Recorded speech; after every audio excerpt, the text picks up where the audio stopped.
The dying light of distant suns casts its final glow across the shattered remnants of what was once humanity's greatest triumph beyond terror. In the void between stars, where ancient battleships drift like two monuments to forgotten glory, the last echoes of an empire's death, song fade into eternal silence.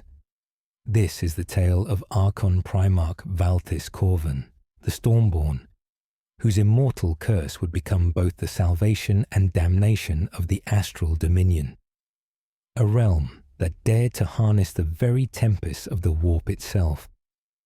We truly love and care for each and every one of you, our cherished listeners, who join us in these dark chronicles of ambition and sacrifice.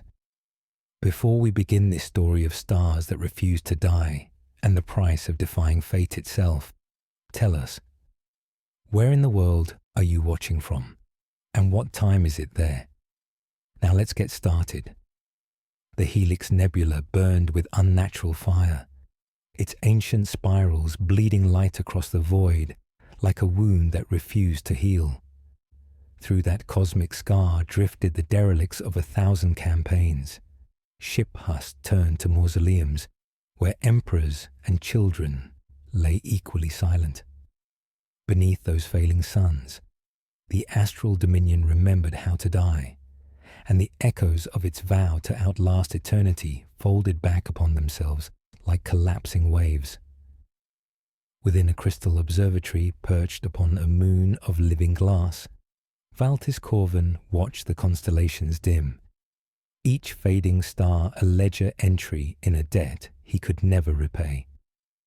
We truly love and care for each and every one of you, our cherished listeners, who join us in these dark chronicles of ambition and sacrifice.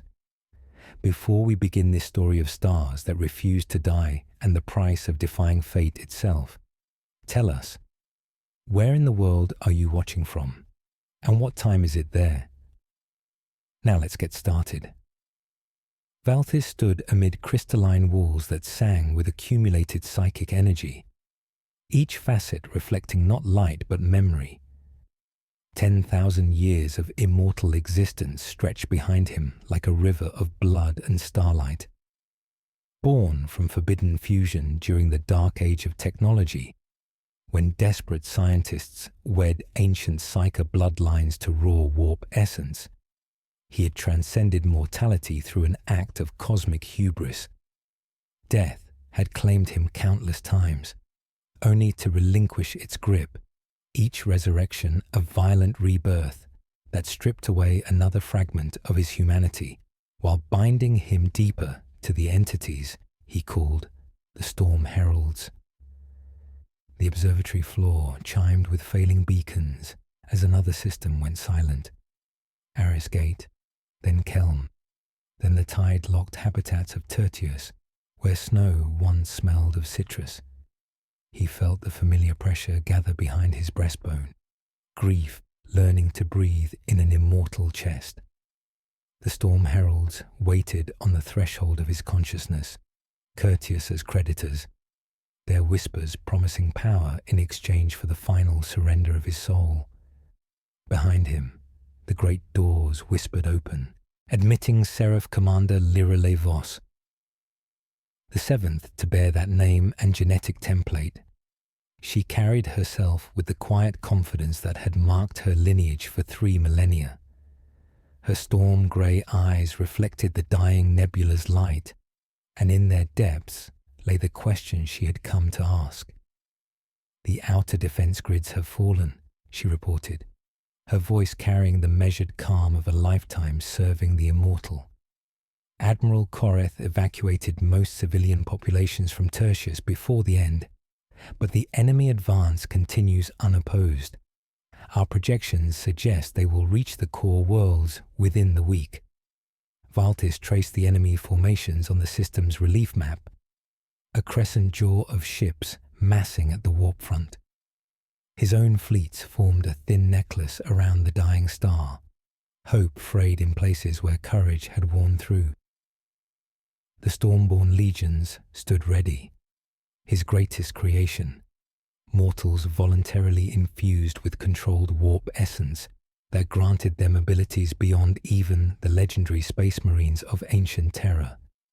They could tear reality with their thoughts, step between dimensions, channel the Immaterium's fury into devastating psychic assault.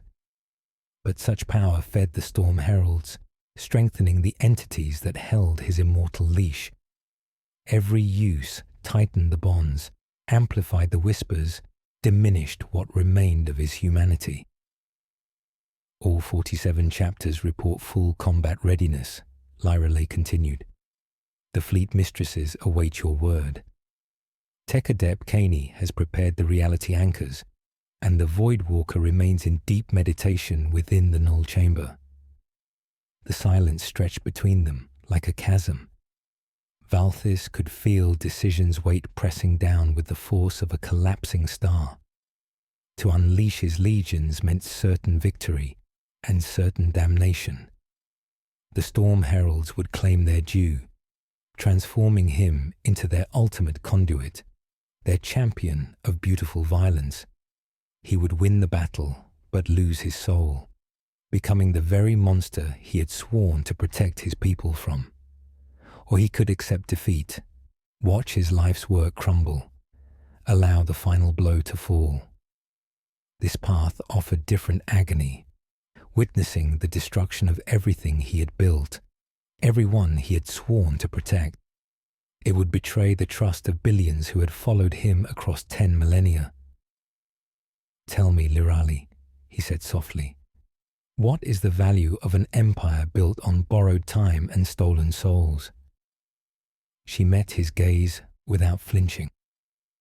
It is the value of every life it has protected, every world it has sheltered, every child born free because we stood against the darkness. The answer was perfect, rehearsed, exactly what any Stormborn would say. It was also, he realized with transcendent pain, completely hollow. She believed because she had been taught to believe, her genetic template carrying loyalty bred across generations. But conditioned faith was not freely chosen truth. The Storm Heralds pressed closer. Velvet, vice around a stubborn flame. Beloved, they murmured, the tree breaks if it will not bend. They painted visions of him wreathed in warp fire, crushing enemies beneath psychic might, his empire reborn from Immaterium's raw chaos. But Valtis remembered faces of the lost, countless Laralais, loyal Zerians, nameless soldiers who died for his vision. He remembered promises made in a kitchen on a mining moon, to be kind even when required to be terrible. Outside the crystal walls, another star system died in silence. The enemy brightened at the rim as engines aligned, false dawn raised by hatred and necessity. He could end them with one surrender to the beautiful violence coiled in his blood, or stand with mortal courage against impossible odds. Alarms resumed their measured hymn. Beyond the glass, the nebula shed motes like slow tears. If loss was immortality's language, he would learn to speak it softly. If courage was mortal art, he would practice until his hands remembered steps without music. He looked into the helix and refused to call it wound. He named it chrysalis and dared the future to hatch without his permission. The age of strife carved its lessons into the bones of dying worlds, teaching whole sectors that hope was a luxury reserved for the already damned. 10 millennia before crystal observatories sang with accumulated grief, the galaxy writhed in the birth pangs of its own dissolution. The warp, once humanity's highway between stars, had become a churning maelstrom of unreason, where nightmares learned to breathe and madness wore the faces of forgotten gods. In this cosmic winter, young Valthis Corvin served as a psyker warrior aboard the escort frigate Defiant Dawn, his untrained gifts burning like a candle flame against an ocean of darkness.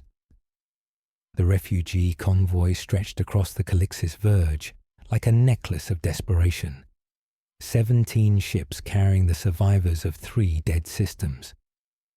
Their hulls bore the scars of hasty evacuation, welding marks where civilian craft had been armored with scrap metal, jury-rigged weapon mounts that spoke of merchants learning to kill or die.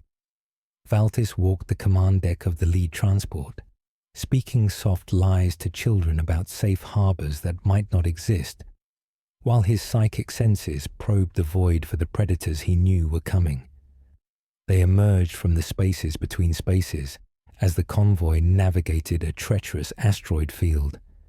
Warp spawn birthed from humanity's collective terror.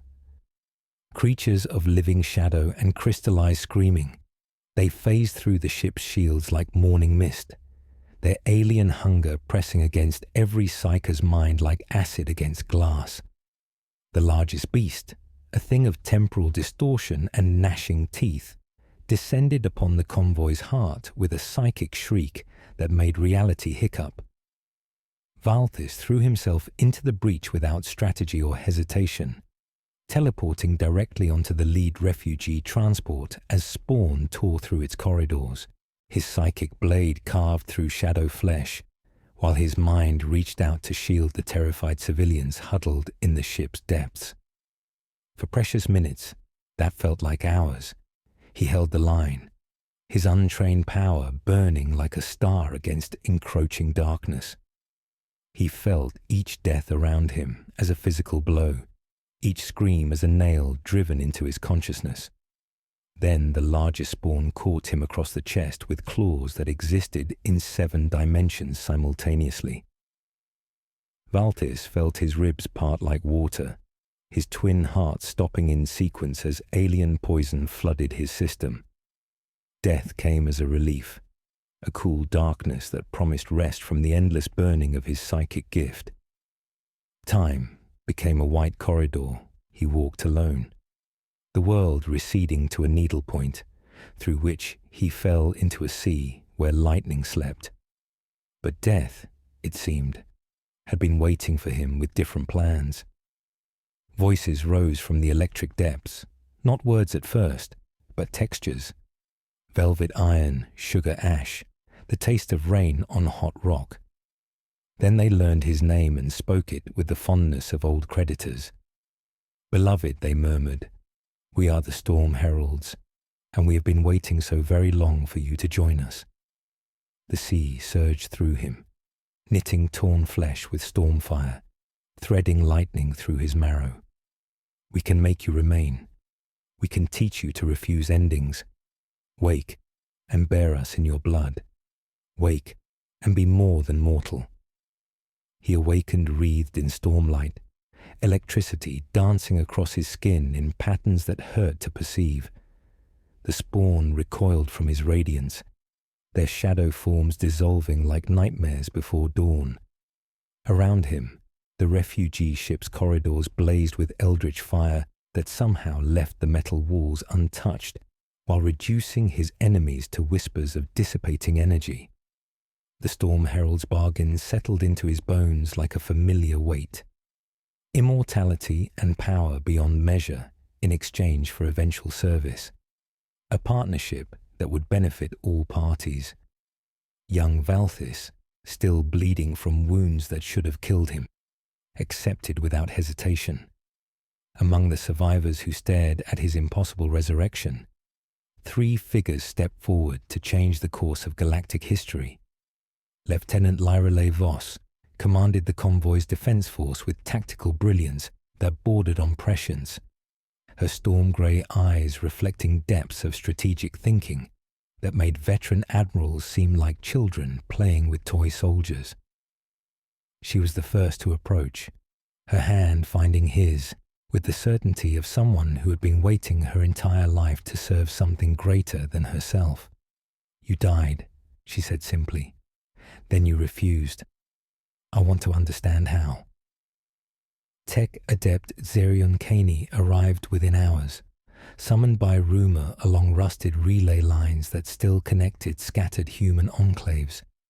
He wore a lattice of antiquated augmetics like pennants, his fingers wrapped in sensor filaments, his voice still warm because machines had not yet scraped it hollow. His first request was for blood samples, breath analysis, a moment under an array of cracked mirrors and humming coils. "Your fracture is quantized," he murmured, studying holographic displays stitched from disparate instruments. "Something dragged you through a threshold but did not close the door. With the right anchors, we could choose when it opens." The third figure defied easy categorization. The Void Walker had appeared among the refugees weeks earlier, offering cryptic warnings and strange insights that proved unnervingly accurate. Their cloak drank starlight without reflection, edges fraying into suggestion, and their voice carried the weight of pages turning in libraries that had burned before humanity learned to dream. "I am a traveler between misfortunes," they said when Valtis asked their purpose. "You have been offered a leash woven of thunder. If you take it, learn to pull the storm rather than be dragged." Together, in the depths of Astral Station where the convoy finally found sanctuary, they forged the first Astral Compact. 17 worlds pledged their loyalty not to conquest, but to survival, binding themselves under Volthus's vision of controlled warp manipulation and technological renaissance. The ceremony took place during a violent storm on the gas giant below. Lightning strikes visible through observation ports as power flowed through Veltis like molten gold. Lyrelai knelt first, her tactical genius pledged to his cause. Zerion followed, his augmetic eye glowing with reflected stormlight. The Void Walker remained standing, their shadowed forms somehow conveying both respect and warning. In that moment, surrounded by friends and bathed in controlled lightning, Valtis believed he had found perfect balance between power and humanity. The storm heralds whispered their approval in frequencies only he could hear, and their voices sounded like gentle guidance rather than subtle manipulation. The astral dominion expanded like a careful constellation across the war-torn sectors, each world a flickering candle against the age of strife's endless night. Valtis Corvin stood within the crystalline laboratories of Astral Station, watching his greatest ambition take shape in chambers that hummed with contained lightning. 5 years had passed since the Astral Compact's founding. 5 years of steady growth as 17 systems pledged themselves to his vision of controlled transcendence. Yet stability, he had learned, required guardians capable of standing against horrors that conventional armies could not comprehend.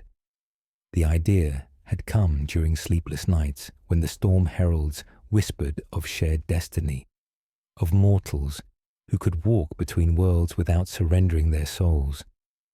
They spoke of children of the storm, warriors infused with diluted warp essence, granted extended lifespans and psychic abilities while retaining enough humanity to protect those they served. It was a vision both magnificent and terrifying, a bridge between the material realm and the immaterium that could either save his people or damn them all.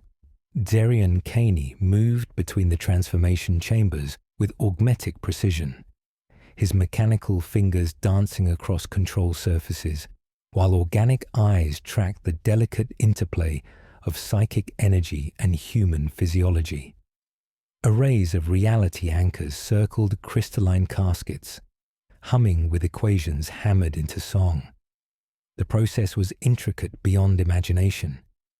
Diluted warp essence, filtered through sigils and coils, trickled like luminous rain into waiting veins, while choirs of trained sensitives sang counter-harmonies to steady the air around each volunteer. The mathematics were unforgiving. Of every 1,000 volunteers, only one would emerge from the chambers alive and sane. 999 would die in agony as their nervous systems burned out, or worse, survive as hollow shells inhabited by entities from the warp's deepest reaches. The numbers were cruel but honest, and honesty had become the first oath of the program. Those who lived awakened with eyes that held storms at a distance and hands that could touch thunder without breaking. Valthis felt each death as a personal failure, each success as a victory purchased with blood he could never wash from his hands. He visited every chamber where candidates risked transformation, keeping his hands behind his back to stop them from shaking. The Storm Heralds whispered approval that tasted like iron and honey, promising mastery if he loosened the leash, if he allowed more essence, if he trusted the tide. He refused. The line between conduit and host was the only law he would not break. Subject 7 is experiencing neural cascade failure, Zerion announced, his augmetic eye flaring as emergency protocols engaged. The volunteer, a young man who had lost his family to demon incursions, convulsed as warp energy overloaded his cerebral cortex. Valthis reached out with his psychic senses, trying to stabilize the failing patterns, but the damage was too severe. The man died dreaming of storms that would never come. At night, Valthis dreamed of faces he could not save, and woke certain that leadership was merely another word for carrying the weight of funerals. He wore silence like armor nobody else should carry alone, grappling with the terrible question that haunted his immortal existence. Was he creating protectors, or merely feeding more souls to entities whose true nature he was only beginning to comprehend? The laboratory doors whispered open, admitting Lirelei Voss. She moved with fluid grace, her storm-grey eyes reflecting the chamber's eldritch illumination. In her hands, she carried a formal request for transformation, sealed with her personal signet, and witnessed by 3 senior commanders. The document represented everything Valthis had hoped for and feared in equal measure. "I volunteer for the Stormborn process," she said, her voice carrying quiet certainty that had marked every decision she had made in his service. "The Dominion needs leaders who can stand beside you in the deepest battles. I will be the first." The request struck him like a physical blow. Lirelei was more than his most trusted commander. She had become the anchor that kept him tethered to his humanity, the voice of conscience that whispered when the storm heralds grew too loud. To risk her in the transformation chambers would be to gamble with the one relationship that still mattered. "The mortality rate," he began, but she cut him off with a gesture, "is irrelevant. You ask others to walk a bridge you would not step upon first. I have studied the process, understood the risks, and made my choice." Her eyes met his without flinching. "Unless you believe I lack the strength to survive what others have endured." It was masterfully done, a challenge wrapped in loyalty that left him no honorable avenue for refusal. Valthis felt the Storm Herald's amusement ripple through his consciousness, their appreciation for the mortal woman's tactical brilliance. They wanted her transformed, wanted another powerful conduit bound to their service through him. "Very well," he said, the words carrying destiny's weight. "Prepare the primary transformation chamber." The transformation chamber smelled of ozone and clean linen. Lirelei lay within the crystalline cradle, eyes open and unblinking, while coils warmed to subtle aurora. As the first drop of essence found her pulse, she trembled, then stilled, then began speaking names of rivers no one remembered. Valthis stood at the anchor point, wrists wrapped in conductor cords that would take overflow if balance broke. He poured his strength into her, binding her fate to his immortal existence in ways neither fully understood. She lived. When Lirelei stood, light followed her like a well-trained animal. The rank of captain rested on her shoulders as if it had been waiting in the air. She saluted and laughed once, surprised at the echo. In that moment, surrounded by humming machinery and bathed in controlled lightning, Valthis felt the first stirrings of a bond that would transcend mortality itself. The Stormborn legions had found their first leader, and the astral dominion had gained guardians who could stand against the darkness. Yet as the storm heralds sang satisfaction in harmonies that made reality shiver, Valthis wondered if he was creating protectors or merely teaching mortals to dance with damnation. 5 millennia stretched behind Valthis Corvin, like a river of accumulated sorrows, each century adding another layer to the weight that had settled in his immortal bones. The crystal observatory of astral primes sang with harmonics of contained power, its faceted walls reflecting not just starlight, but the ghosts of decisions that had shaped 400 worlds. Through those transparent barriers, the Helix Nebula burned with the same unnatural fire it had carried since the Dominion's founding, yet everything else had changed beyond recognition. The 17 worlds of the original Astral Compact had become a sprawling empire encompassing entire sectors, protected by Stormborn legions, whose enhanced warriors stood as bulwarks against the chaos that still consumed much of the galaxy. Yet in the depths of his crystalline palace, surrounded by the trappings of absolute power, Valthis had never felt more profoundly alone. The current Lyrelai Voss entered his private study with measured precision, her storm-grey eyes carrying the same tactical brilliance that had distinguished her lineage for generations. She was the fourth to bear that name and genetic template, her features carefully preserved through millennia of selective breeding and genetic modification. Every gesture spoke of flawless competence. Every word carried the weight of inherited wisdom. Yet when she spoke, Valthis heard only echoes of the woman who had volunteered to become the first Stormborn captain 5,000 years ago.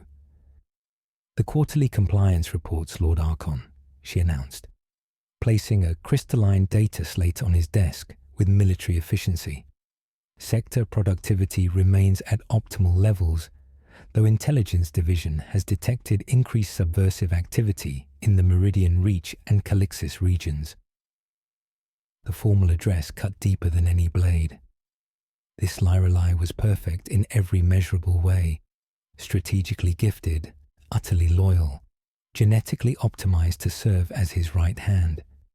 She was also a stranger wearing a beloved face. The original Lyrelai had slouched against doorframes, challenged his decisions with passionate conviction, laughed at inappropriate moments that cut through the storm herald's whispers like lightning through storm clouds. This descendant offered only flawless competence wrapped in genetic familiarity.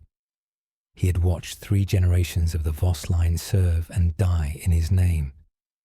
The first had fallen defending the Helix Nebula from demon incursion. Her enhanced lifespan, granting 8 centuries of service before accumulated psychic strain, finally claimed her. Her daughter had served 700 years before dying in battle against Orc raiders.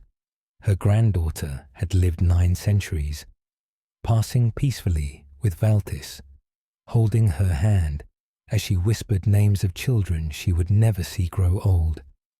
Each death had carved another piece from his heart. Each replacement felt like a beautiful lie designed to torment him with false hope. "Thank you, Commander Voss," he replied, using the formal address that had gradually replaced their once easy intimacy. The genetic templates preserved tactical genius and loyalty, but they could not capture the spark of personality that had made the original irreplaceable. The study's doors whispered open to admit Zerion Caney, though calling him Zerion had become increasingly inaccurate. 5 millennia of augmentation had transformed the once human tech adept into something that existed at the intersection of flesh and machine. His organic components were minimal now. A brain case wrapped in neural cables, optical sensors that had replaced his eyes centuries ago, vocal cords synthesized from crystalline matrices. He moved on gravitic suspensors, his form a forest of sensor masts and data ports that whispered with constant information flow. Archon Primarch, Caney intoned, his mechanical voice carrying perfect harmonic resonance. Analysis indicates the rebellious sectors possess equipment matching our own specifications. Former Stormborn commanders retain access to enhancement protocols and tactical doctrines. The rebellion.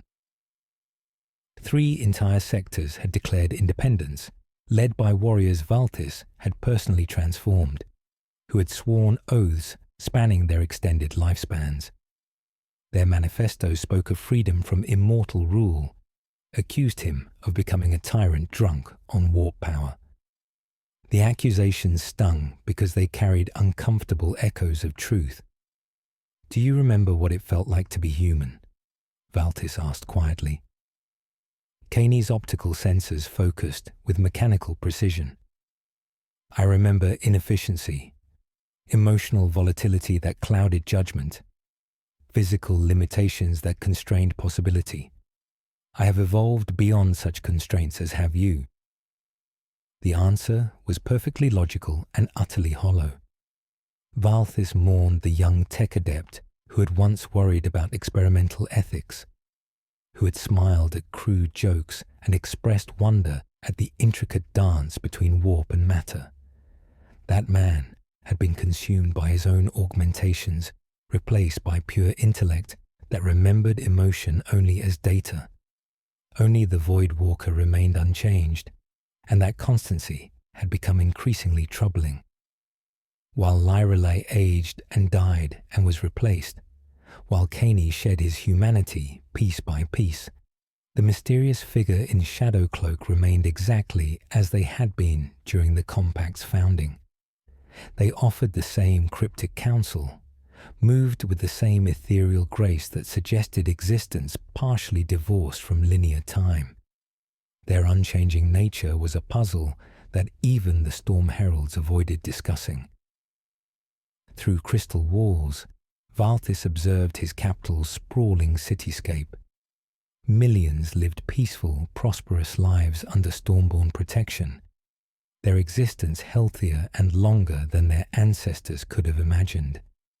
Yet they lived under absolute rule of an immortal who had grown distant from the humanity he claimed to protect. The rebels were not entirely wrong. He had become something other than human, shaped by millennia of communion with Storm Heralds and decisions affecting billions of lives. The man who had once died defending refugees felt like a character from someone else's story, and the crown upon his brow grew heavier with each passing century.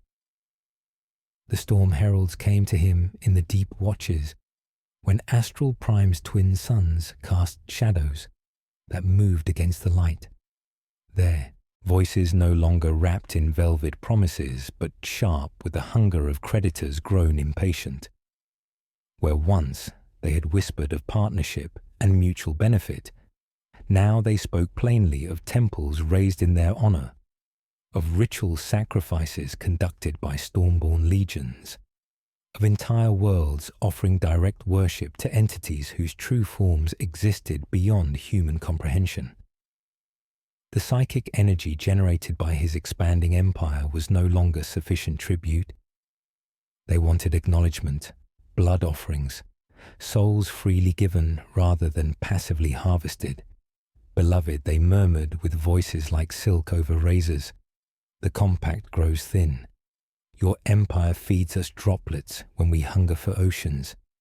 Build altars, or watch your gift crumble to ash.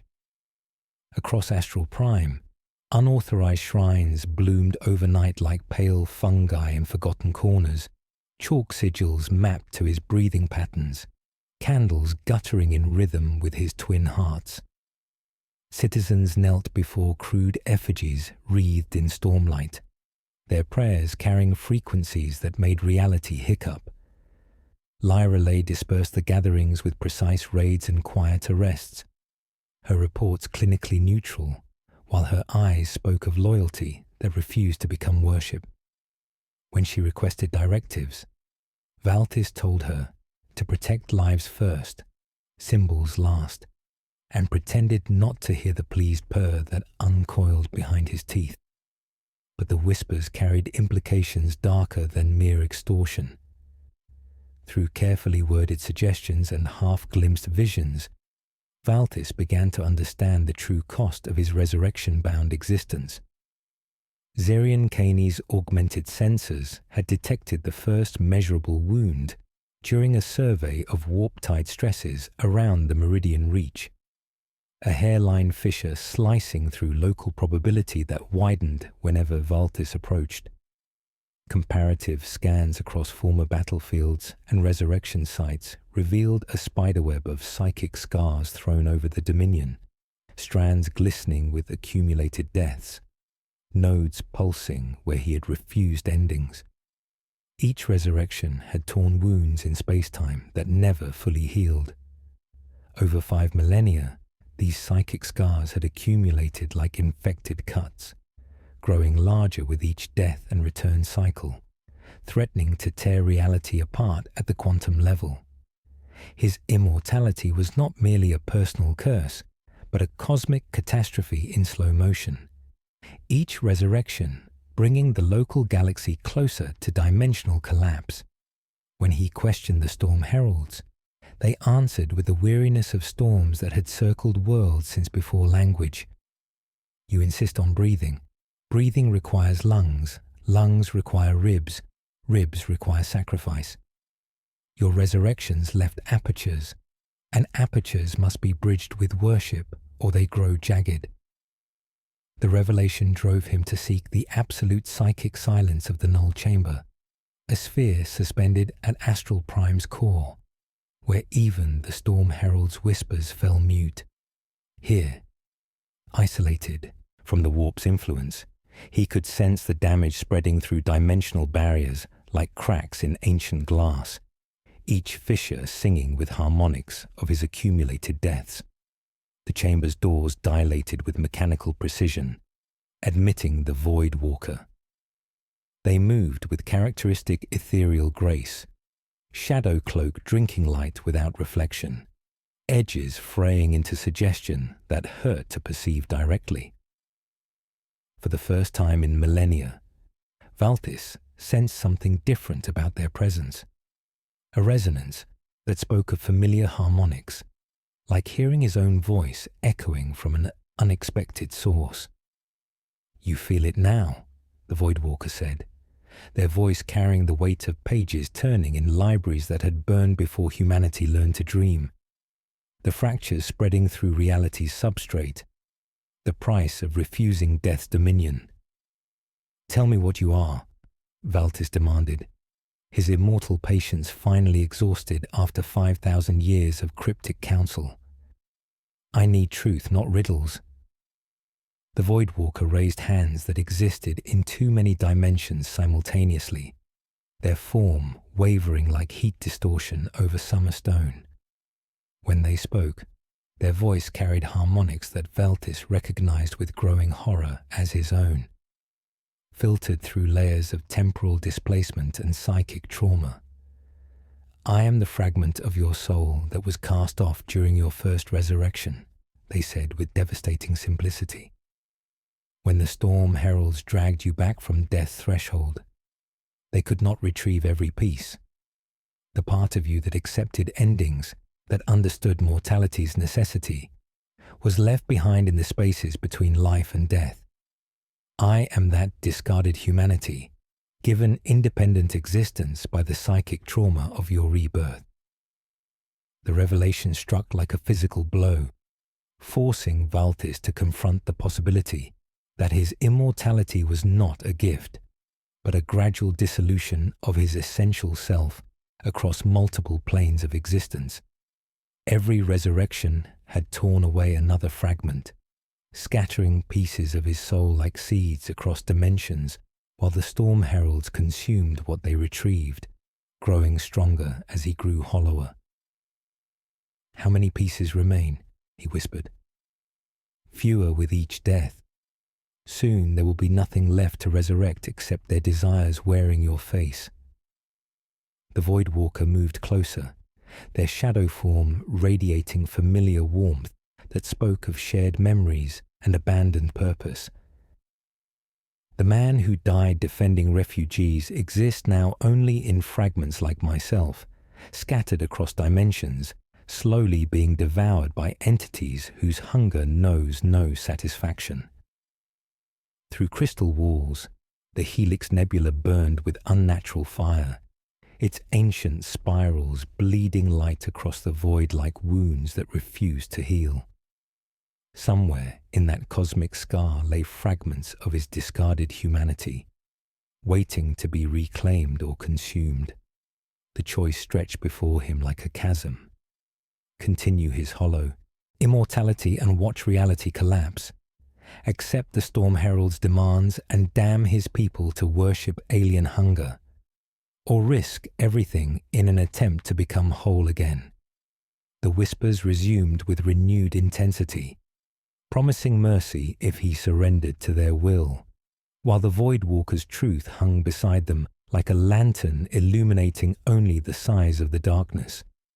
The ancient archives beneath Astral Prime held secrets that predated the Dominion's founding, crystalline data cores salvaged from civilizations that had learned to fear the warp's gifts more than its curses.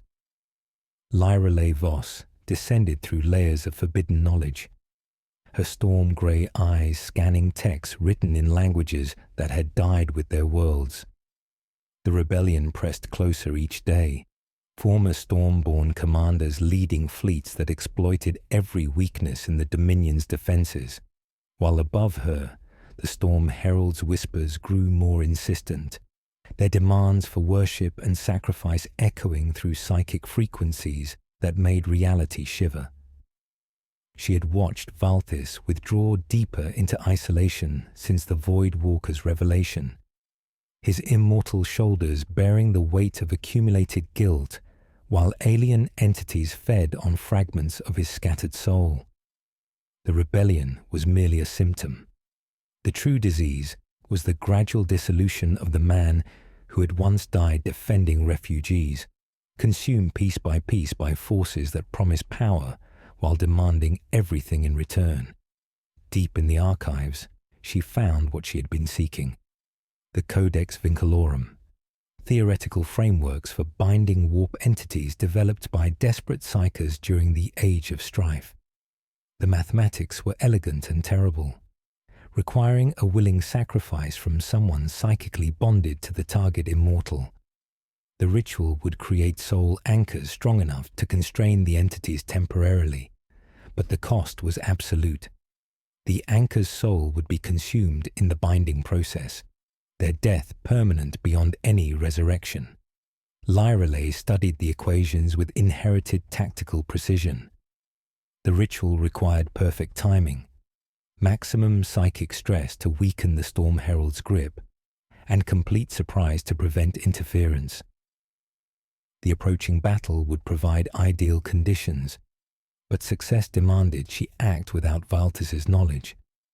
He would forbid her sacrifice, stand in her place, turn the right into a holocaust of worlds to avoid her loss. She did not tell him of her plan. The rebel armada emerged from the warp like a plague of metal locusts, 300 ships bearing the twisted insignia of former Stormborn who had rejected immortal rule. Admiral Koreth led the assault from the dreadnought Broken Chain, his enhanced voice broadcasting across all frequencies.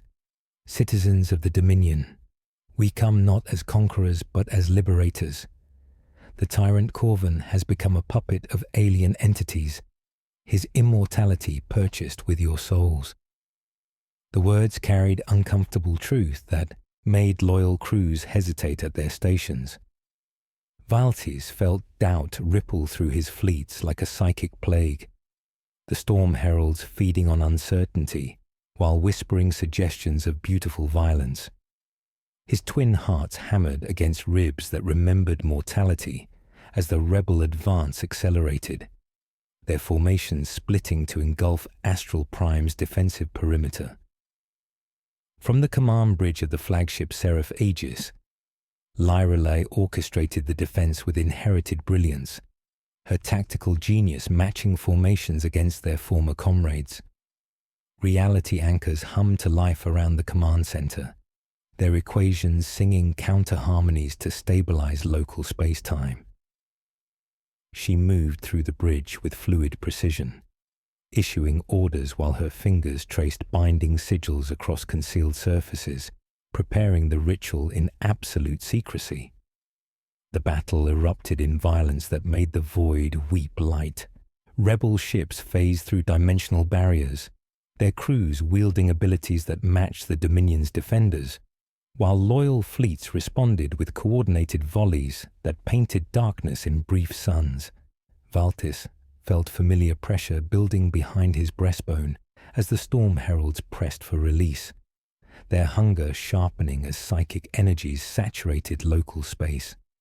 He resisted until the rebel vanguard broke through the outer perimeter, assault craft screaming toward Astral Prime's crystalline spires.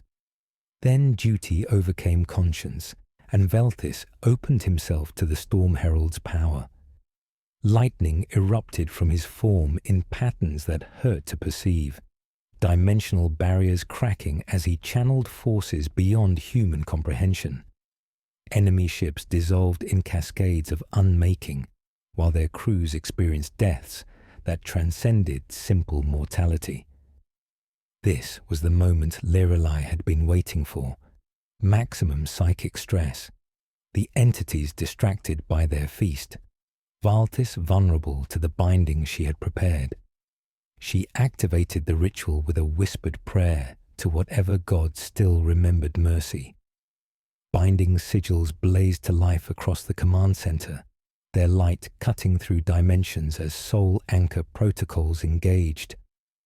The storm herald's attention snapped toward her like the gaze of sleeping titans, their fury washing over her in waves that would have destroyed normal humans instantly.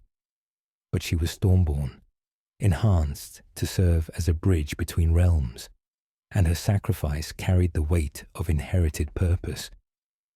The binding took hold with violence that tore holes in local probability.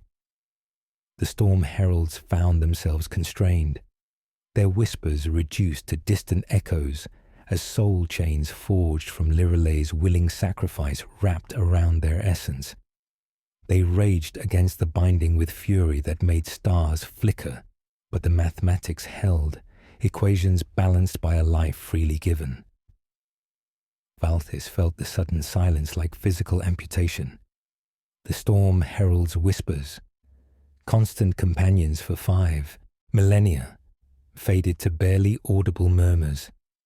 Around him, the rebel fleet wavered as his channeled power fluctuated, reality anchors struggling to contain energies that no longer flowed in predictable patterns. On the command bridge, Lyrelei Voss collapsed as the binding consumed her soul, storm-grey eyes dimming like stars at dawn. She had time for one final transmission. The binding will hold for decades, perhaps centuries. Use the time well, my lord. Then she was gone, truly and permanently gone, her soul consumed in chains that would hold alien entities, while Valtis learned to be mortal again. For the first time in millennia, surrounded by victory's hollow echoes, the immortal Archon Primarch discovered the weight of silence shaped like irreplaceable loss. The binding held, but reality paid the price in currency measured by madness and temporal displacement. Across the astral dominion, worlds flickered between dimensions like dying candles, their populations experiencing time as a broken river that flowed backward through forgotten seasons. On Meridian Prime, children aged to dust, while their grandparents grew young again. memories unravelling like poorly woven cloth. The cathedral quarter of Delphia vanished for 3 minutes every hour and returned with choir songs learned in places no air could carry. Rivers on Kelm flowed backward at dusk and forward at dawn, while clocks wept mercury before apologizing by ticking in perfect chorus. Valtis stood within his crystal observatory, watching systems phase in and out of existence, while the storm herald's bound whispers scraped against the inside of his skull like fingernails on glass. The soul chains forged from Lyralay's sacrifice held them constrained but not silenced, their fury bleeding through dimensional cracks to poison local space-time. Each pulse of their rage sent ripples through the warp that manifested as reality storms, probability cascades, and temporal inversions that made navigation between worlds a gamble with physics itself. The Stormborn legions bore the worst of the instability. Warriors who had served for centuries began manifesting unpredictable mutations as their warp-touched essence resonated with the dimensional chaos. Captain Theron of the third chapter grew additional arms that existed only on alternate Tuesdays, while Sergeant Kayla's eyes saw through time instead of space, her tactical reports describing battles that had not yet occurred. Some legionnaires phased partially out of reality, becoming living ghosts who could touch enemies but not allies. Their existence stretched across multiple probability states simultaneously. Others bled harmless lightning when they prayed, or spoke in two voices with the second answering questions not yet asked. Tech adept Zerion Caney moved through the chaos with mechanical precision, his augmented form immune to temporal fluctuations that drove organic minds to madness. His optical sensors tracked dimensional stress patterns, while gravitic suspensors carried him between monitoring stations, sensor masts whisking with data streams that painted reality's dissolution in mathematical precision. Where once he had been human enough to express concern, now he offered only clinical analysis wrapped in synthesized harmonics. "The binding is fundamentally unstable," he announced during an emergency council session, his crystalline voice cutting through dimensional static. "The Storm Herald's constrained energy is creating cascade failures across local space-time. Current projections indicate complete dimensional collapse within 17 standard years."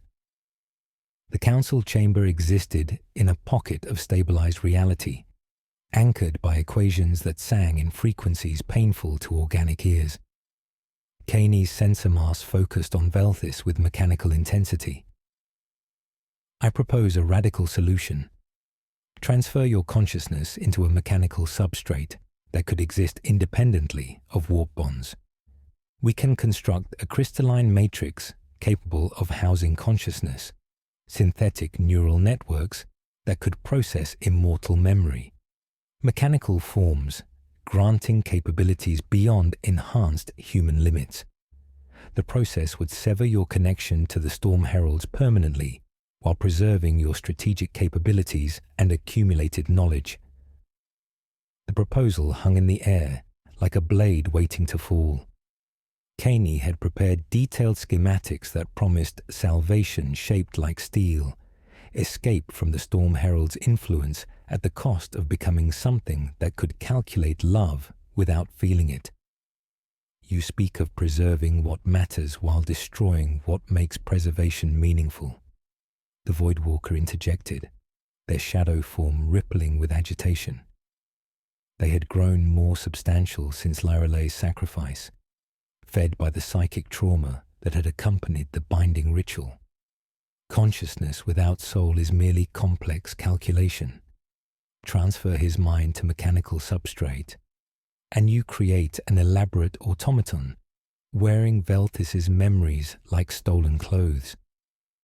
The man who died defending refugees would be truly gone, replaced by a ghost in the machine. The debate that followed split the Dominion's leadership along lines that had been growing for centuries. The purists, led by Caney's mechanical logic, argued that consciousness was merely information that could be preserved and transferred without essential loss. The humanists, inspired by the Voidwalker's warnings, insisted that mechanical existence would destroy whatever remained of the man who had once served something greater than power. Between them stood the pragmatists, who cared only for the Dominion's survival regardless of philosophical implications. Through crystal walls, the Helix Nebula pulsed with unnatural light, its ancient spirals bleeding radiance that spoke of reality's slow dissolution. Intelligence reports described enemy fleets massing beyond the dimensional instability. Rebel remnants reconstituted under new banners, Xenos corsairs, and chaos cults, sensing weakness in the Dominion's fracturing defenses. They would come soon, drawn by the scent of a wounded empire, and the Dominion would face its final battle with reality itself as an uncertain ally. Valthis listened to arguments that dissected his existence like a specimen under examination. Each faction presented compelling logic wrapped in passionate conviction, but all paths led away from the humanity he had spent 5 millennia trying to preserve. The Storm Herald's bound whispers grew louder as debate raged, speaking of chains that could be broken, of bargains that could still be struck. But their voices carried the hollow echo of entities speaking through soul anchors forged from irreplaceable sacrifice, and their promises tasted like ashes mixed with storm-grey eyes that would never open again. The enemy descended upon Astral Prime like a plague of corrupted starlight, their composite armada emerging from the warp's churning depths in formations that spoke of desperate alliance between ancient foes. 800 vessels strong, the fleet carried the twisted banners of rebellion, chaos, and Xenos predation unified by shared hunger for the Dominion's destruction. Rebel dreadnoughts flew alongside demon ships whose hulls wept ichor, while Corsair packs danced between formations with alien grace, their crews united only by hatred for immortal rule. Admiral Koreth's voice echoed across all frequencies, his words carrying righteous fury. Today we end the tyrant's reign and free humanity from immortal bondage. Surrender, Archon, and face judgment. Refuse and watch your capital burn. Within his crystal observatory, Valthis watched enemy formations sweep past collapsing defense grids like a tide of molten hatred.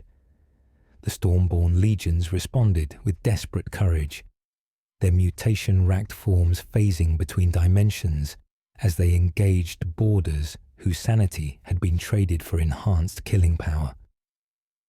Reality anchors throughout the system screamed warnings as probability storms erupted wherever fleets clashed, space-time writhing like a wounded animal learning new ways to break. The bound Storm Heralds pressed against soul-forged chains with renewed fury, sensing opportunity in chaos. Their whispers carried promises wrapped in threat. Release us, beloved, and we shall grant victory beyond imagination. Refuse, and watch your precious mortals burn while you cling to principles that mean nothing to the dead.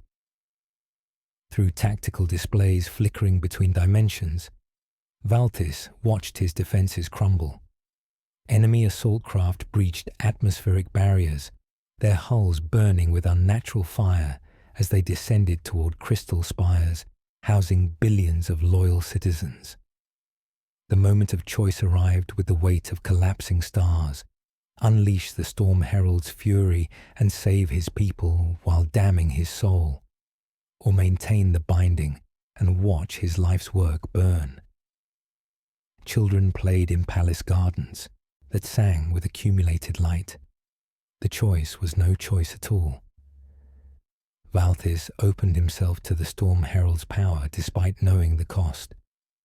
Their energy flooded through him like molten gold mixed with liquid starlight, his form wreathed in radiance that hurt to perceive. The binding held for 17 heartbeats, soul chains forged from Lyralay's sacrifice shrieking in protest, then shattered like crystal under impossible pressure. Psychic shockwaves rippled across local space as the storm heralds surged free, their laughter echoing through dimensions that had no names. What followed transcended battle and became a reality-warping nightmare. Valtis rose from his observatory like a god of storms given flesh, dimensional barriers cracking around him as power flowed through channels carved by millennia of death and resurrection. The void itself caught fire, burning with colors that existed beyond mortal perception. Enemy ships dissolved in cascades of unmaking while their crews experienced deaths stretched across multiple timelines simultaneously. The battle became a grammar for dissolution. Vessels did not maneuver, but conjugated across probability, their hulls writing futures in languages of destruction. Chaos cultists phased through reality only to find themselves trapped in temporal loops where their fanaticism consumed itself. Xenos raiders struck with 17-dimensional weapons that folded space into origami nightmares before reality reasserted itself with violent prejudice. A rebel cruiser turned inside out and sailed as a burning ring, while its crew laughed because their minds had forgotten the difference between inside and outside. Valtis strode the void wreathed in stormlight. His consciousness expanded across multiple planes of existence. He found Admiral Korith upon his flagship's Sanctum Bridge, the rebel leader's augmetic implants sparking as psychic pressure mounted around them. Their minds met like colliding stars, flesh becoming afterthought to will made manifest. They killed each other in 1,000 probabilities and lived in one, where Korith fell with gratitude curdling in his enhanced eyes. Victory cascaded outward from that moment, cruel and inevitable. Rebel formations buckled as their commanders experienced final deaths that lasted subjective centuries. Chaos cults began devouring themselves when prophecies disagreed about triumph's taste. Corsair packs fled toward galactic margins where star maps were drawn in apology rather than conquest. The storm heralds fed on terror and confusion, growing stronger with each moment of unleashed power. But victory came wrapped in catastrophe that would echo across millennia. Astral Prime's twin suns, already weakened by dimensional instability, began their death spiral as warp energy poisoned their nuclear hearts. The stars' light shifted toward frequencies that made observers weep blood, their radiance carrying harmonics of entropy given consciousness. Spectral analysis revealed contamination by isotopes that existed beyond physical law, elements born in the spaces between thoughts.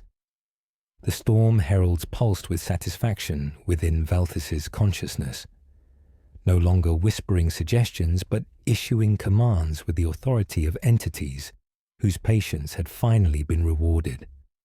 Their voices carried the weight of cosmic hunger as they spoke of temples to be built, sacrifices to be offered, worlds to be claimed in their magnificent name. Through crystal walls that now wept light instead of containing it, Valtis watched his capital burn with fires that existed in too many dimensions to extinguish. The Dominion had been saved, but salvation tasted like ashes mixed with the certainty that some victories were indistinguishable from damnation. Reality storms erupted across his empire as the storm herald's freedom sent shockwaves through local space-time, cities phasing between dimensions while populations aged backward through forgotten seasons. The enemy was broken, scattered like leaves before a hurricane of unleashed divinity. But as dying suns painted the void in shades of cosmic despair, Valtis understood that the greatest enemy had always been the price of power itself, and that bill had finally come due in currency measured by the slow death of stars. Victory tasted like ashes mixed with the metallic tang of dying stars, its silence broken only by the harmonics of reality slowly unraveling at frequencies that made shadows move independently of their sources. Astral Prime's twin suns flickered with diseased radiance, their once golden light now a sickly violet that painted the void in colors no mortal eye was meant to perceive. Through shattered crystal walls that sang with accumulated trauma, Valtis surveyed his capital's wounded skyline. Crystalline spires cracked like broken teeth, atmospheric processors weeping steam that condensed into geometric patterns defying every law of physics. The storm heralds no longer whispered. They commanded with the authority of creditors whose patience had been exhausted, their voices resonating through his consciousness like cathedral bells cast from molten contempt. Where once they had offered partnership wrapped in velvet suggestions, now they issued demands with the casual certainty of entities who had finally claimed their prize. The material realm awaits harvest, they declared, their words carrying harmonics that made local space-time shiver with anticipation. Lead your armies beyond these dying systems. We hunger for worlds uncounted, souls by the billion, worship offered freely rather than extracted by stealth. Transform your dominion from protector to predator. Make the galaxy kneel before our magnificence. The demands were impossible in their scope, obscene in their clarity. They wanted crusade fleets spreading across the stars like a plague of enlightenment, cathedral worlds built from living lightning, harvest barges dragging skeins of souls through the warp's churning depths. The vision they painted was seductive in its terrible grandeur, his stormborn legions marching across constellations while populations offered willing sacrifice to transcendent hunger. But the legions themselves were changing, their extended exposure to warp energy finally extracting its toll in currency measured by mutation and madness. Captain Theron of the third chapter now existed partially outside linear time, his form flickering between past and future states, while additional arms reached for objects that existed only in adjacent dimensions. Sergeant Kayla's eyes had become swirling vortices that saw through probability rather than space, her tactical reports describing enemy movements across multiple timelines simultaneously.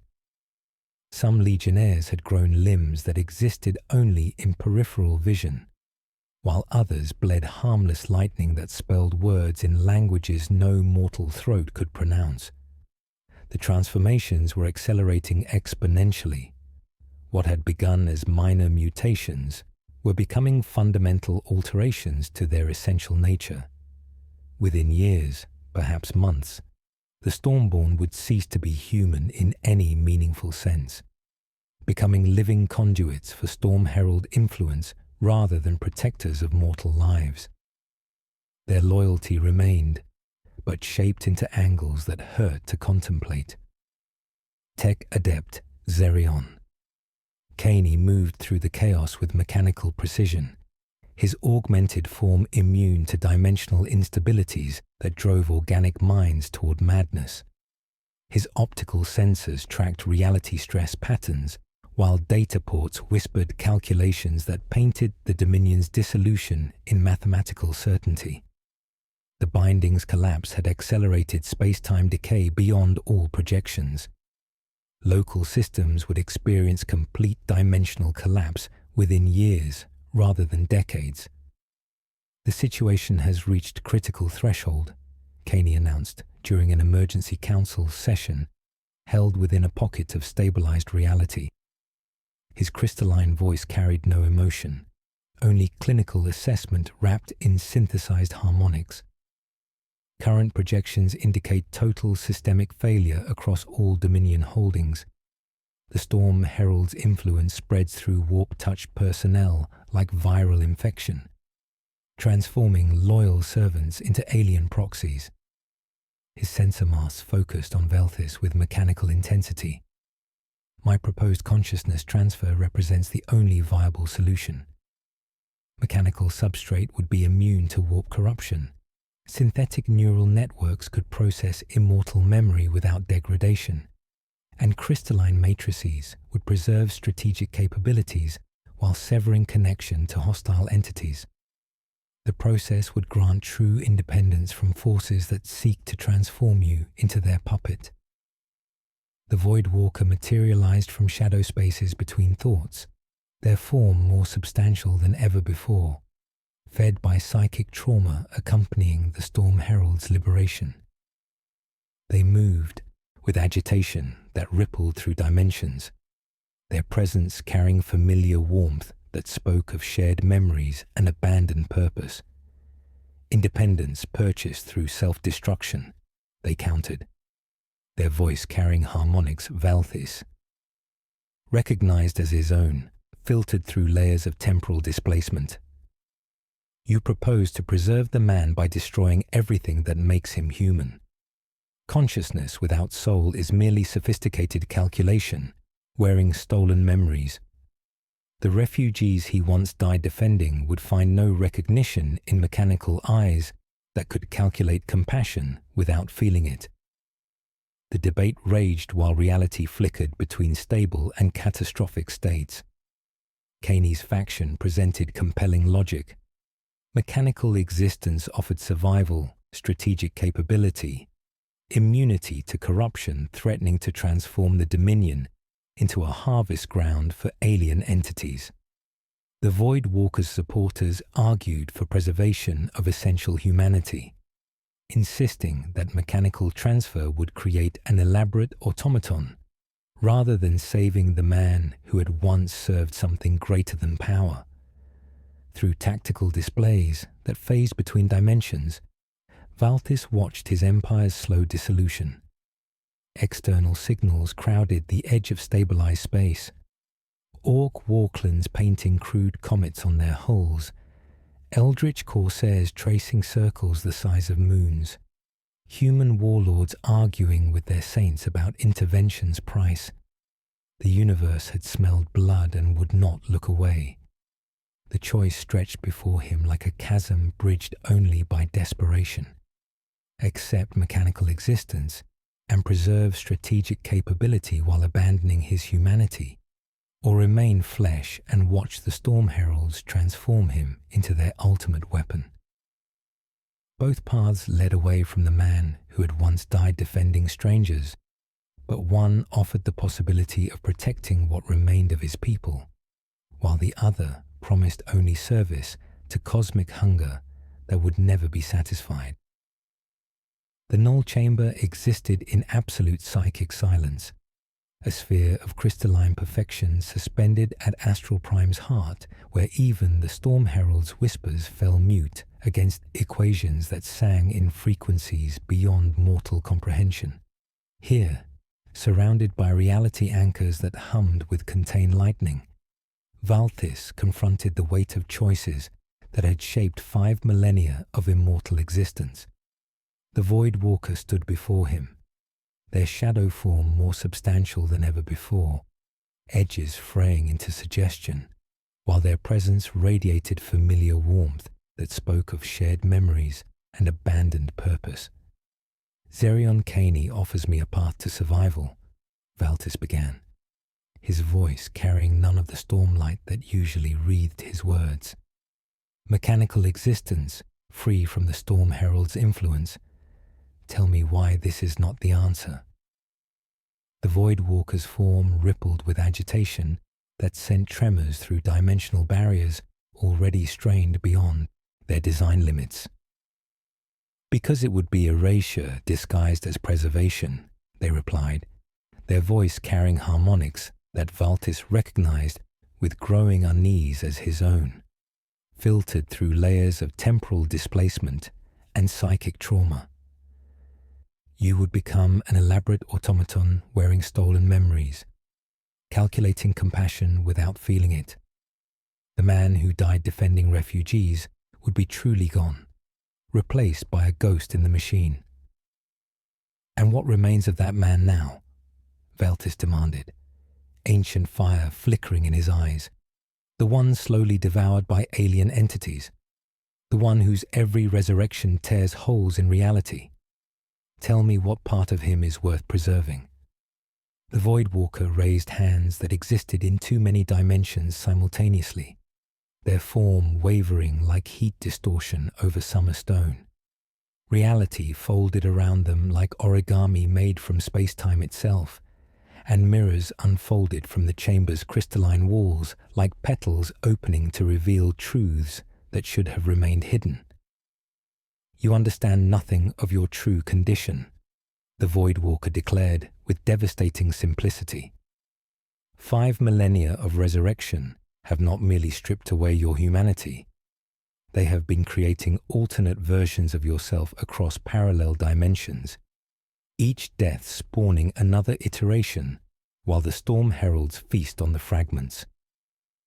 The mirrors reflected not light but possibility, each surface showing a Voltis who did not quite match the man who watched. Some wore younger eyes untouched by immortal weariness.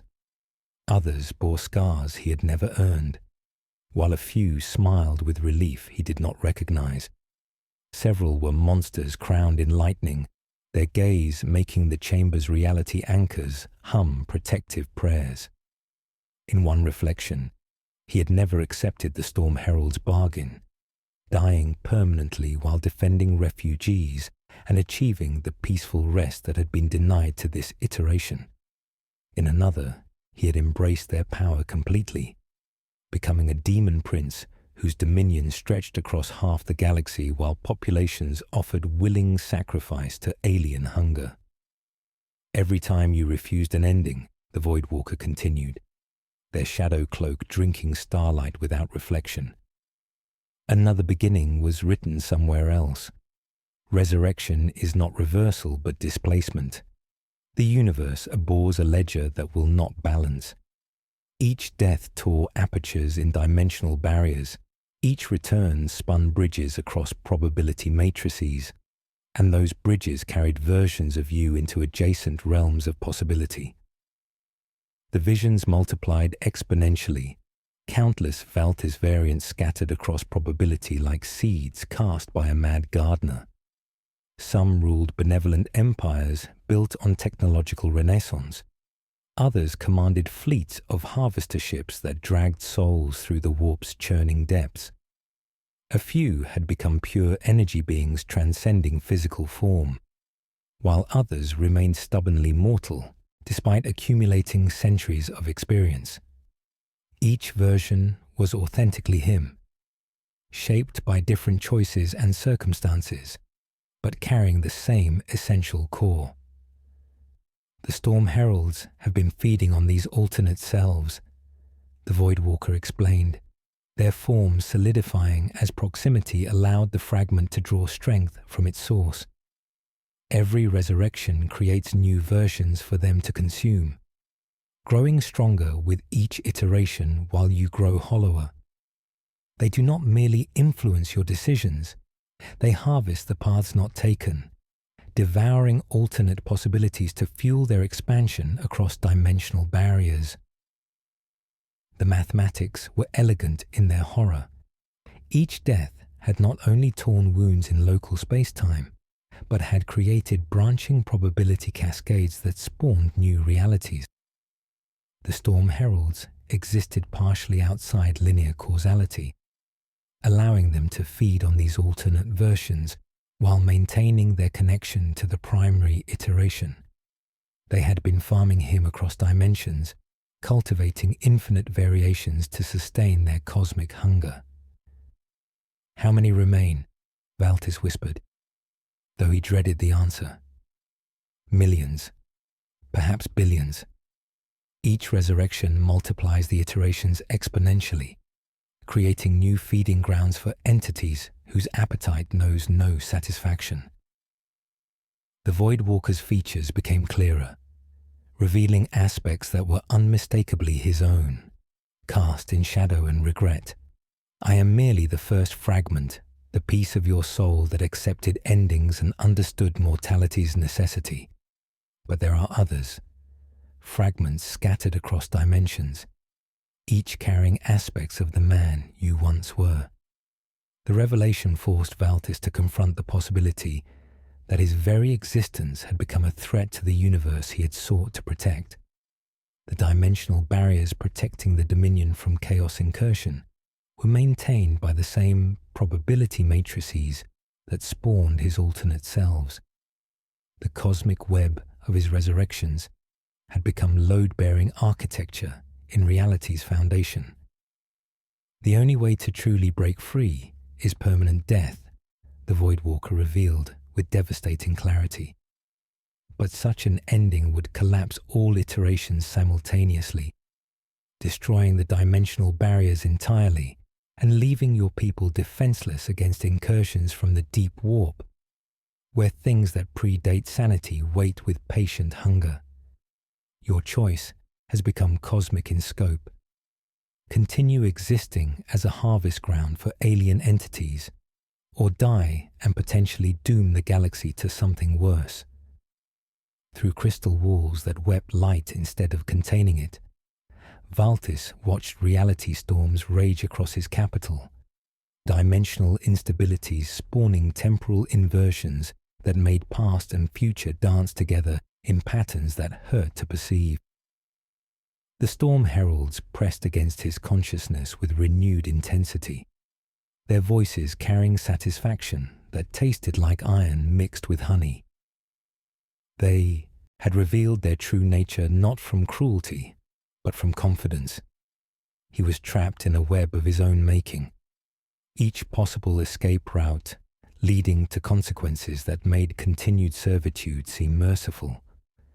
There is another path, the Voidwalker whispered, their form beginning to fade as the reality anchor's power fluctuated.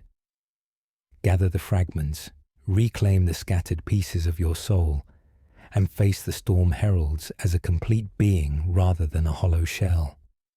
The risk is absolute. Success might free you. Failure would certainly doom everything you have built. But it would be your choice, made with full knowledge of the cost. The chamber fell silent, except for equations singing in frequencies that made shadows weep. Outside, the Helix Nebula burned with unnatural fire, while enemy fleets gathered at the margins of dimensional stability, drawn by the scent of an empire learning new ways to break. Valtis closed his eyes and felt the weight of choices made and unmade pressing down on him, like the gravity of collapsing stars.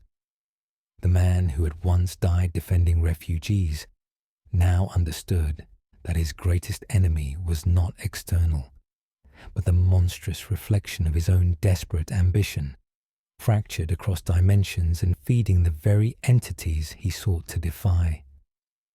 The mirrors trembled, reflecting infinite possibilities of a man who had become his own cosmic catastrophe, while somewhere in the spaces between realities, alternate versions of himself continued their unknowing dance toward consumption, each death-feeding entities whose hunger would never be satisfied.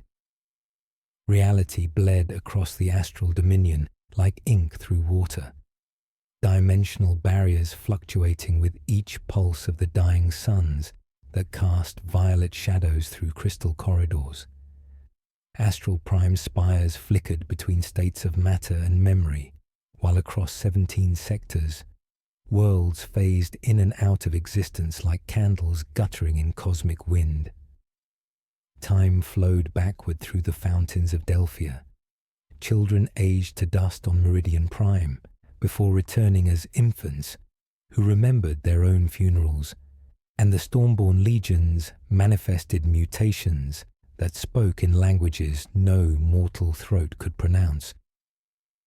Within this chaos, the faithful fractured along lines that would determine whether humanity's greatest experiment would survive its creator's cosmic predicament. 3 factions emerged from the storm, each claiming to serve Valtis's true interests, while proposing solutions that would fundamentally alter everything the Dominion represented.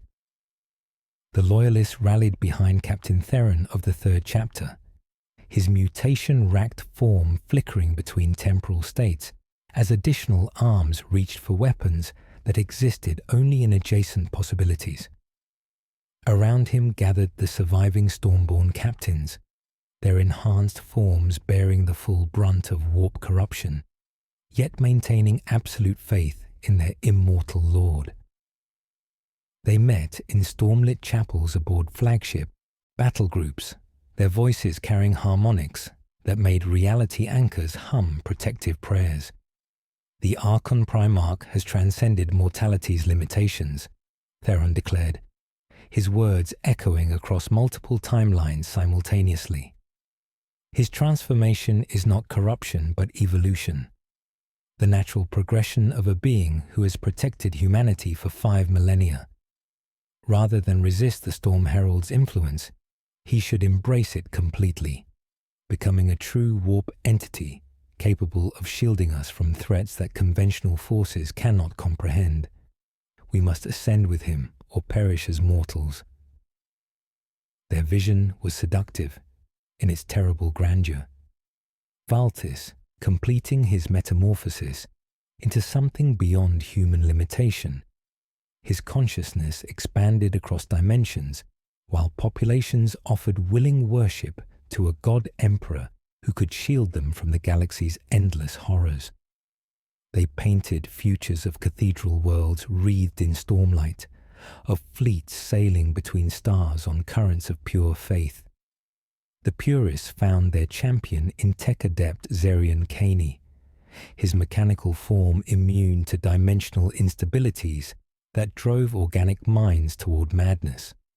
His optical sensors tracked probability matrices, while data ports whispered calculations that painted reality's dissolution in mathematical precision.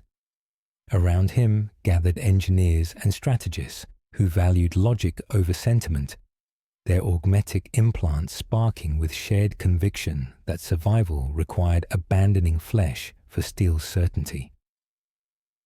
"Consciousness is merely information," Caney announced, his crystalline voice cutting through dimensional static with mechanical precision. The Archon Primarch's strategic genius and accumulated knowledge can be preserved through transfer to synthetic substrate. Mechanical existence would grant immunity to warp corruption while maintaining the intellectual resources necessary to guide the Dominion through this crisis. Sentiment is a luxury we cannot afford when reality itself hangs in the balance. The purest solution promised cold salvation, Valthis becoming a crystalline intelligence housed within reality anchors, strong enough to resist dimensional collapse, his consciousness preserved in synthetic matrices that could calculate optimal outcomes without emotional interference. They envisioned a technocracy guided by perfect reason, populations protected by guardians who would never falter or doubt.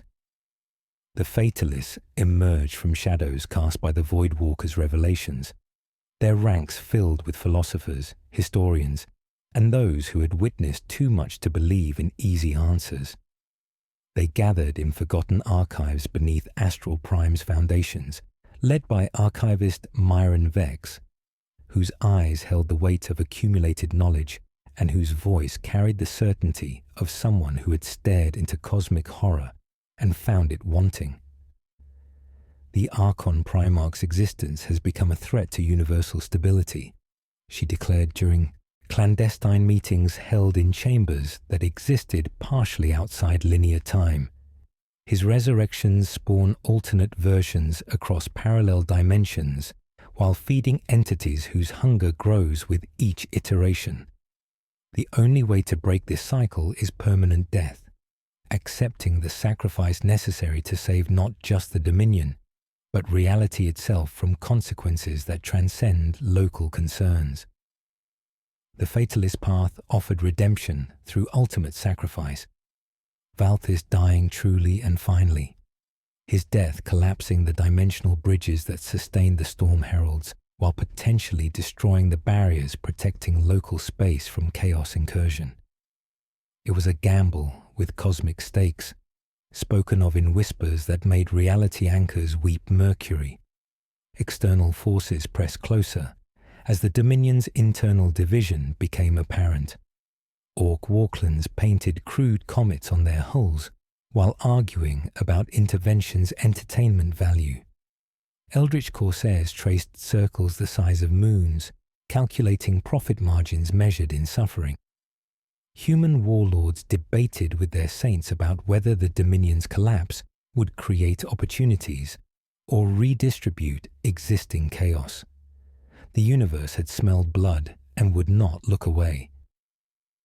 Valtis convened an emergency council within the Null Chamber, whose equations kept the Storm Heralds to background turbulence. He listened to each faction's arguments like a shoreline accepting waves, feeling the weight of choices that had no perfect answers. Each path led away from the man who had once died defending refugees, yet all carried compelling logic wrapped in passionate conviction. When the debates reached crescendo, he dismissed them into corridors that hummed with anchored thunder. Reality storms erupted across his capital as probability cascades spawned temporal inversions. The very fabric of space-time learning knew ways to break under cosmic pressure. "Prepare the last conclave," he announced, his voice carrying destiny's weight. "Invite every faction, every world, every ally and adversary who will listen. We decide together, or we end together." Outside, the bruised sky darkened while dying suns found new colors for pain. The galaxy held its breath, waiting for a heart to decide between thunder, silence, and clockwork cold. The last conclave convened within Astral Prime's Grand Assembly, a crystalline amphitheater whose transparent walls had been rendered opaque by reality anchors, humming with desperate equations. Beyond those shimmering barriers, 800 enemy vessels massed at the system's edge like a plague of burning stars, Orc Walklands, Corsair packs, and chaos cults unified by shared hunger for the Dominion's destruction.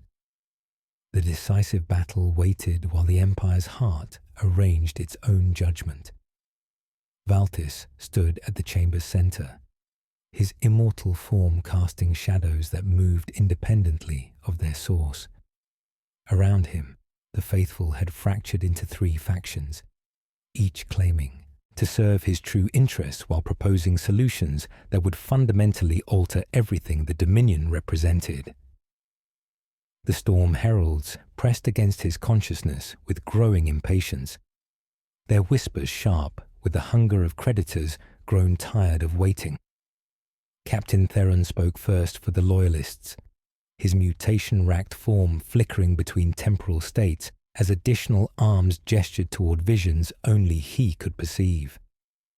"The Archon Primarch stands at Transcendence's threshold," he declared, voice carrying harmonics that made reality anchors sing protective prayers.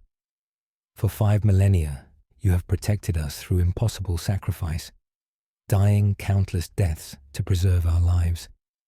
Now the Storm Heralds offer ultimate power, transformation into a warp entity capable of shielding humanity from threats conventional forces cannot comprehend. Complete the evolution.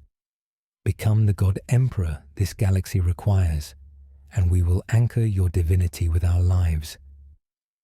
The Loyalist vision unfolded like magnificent fever dream, populations offering willing worship, cathedral worlds wreathed in stormlight where prayers became reality, fleets sailing on currents of pure faith, while crews sang hymns that made stars dance. It was seductive in its terrible grandeur, promising protection through submission to forces beyond mortal understanding. Tech adept Zerion Caney glided forward on gravitic suspensors, his crystalline voice cutting through dimensional static with mechanical precision. Transformation into a warp entity would destroy everything that makes the Archon Primarch worthy of following, he countered with cold logic. Consciousness is merely information. His strategic genius and accumulated knowledge can be preserved through transfer to synthetic substrate.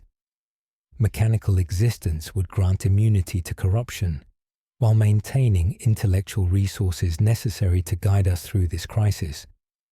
We must abandon sentiment for survival, replace charisma with competence, ecstasy with calculated perfection. The purest solution offered salvation wrapped in steel certainty. Valtes, becoming crystalline intelligence housed within reality anchors, strong enough to resist dimensional collapse. His consciousness preserved in synthetic matrices that could calculate optimal outcomes without emotional interference. They painted futures of perfect technocracy, populations protected by guardians who would never falter because they had abandoned feeling's weakness. Archivist Myron Vex rose for the fatalists, her eyes holding accumulated knowledge's weight, while her voice carried certainty born from staring into cosmic horror and finding it wanting. Both paths abandon what the Dominion once represented, she declared with devastating simplicity. The loyalist solution trades humanity for power. The purist trades soul for logic. Neither preserves the man who died defending refugees. They create elaborate monuments to his memory.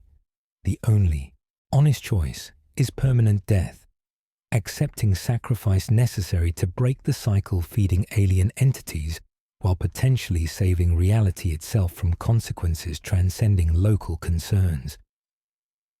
The debate raged while reality storms erupted beyond crystal walls, each faction presenting compelling arguments wrapped in passionate conviction. But the discussion revealed uncomfortable truths about choices before them.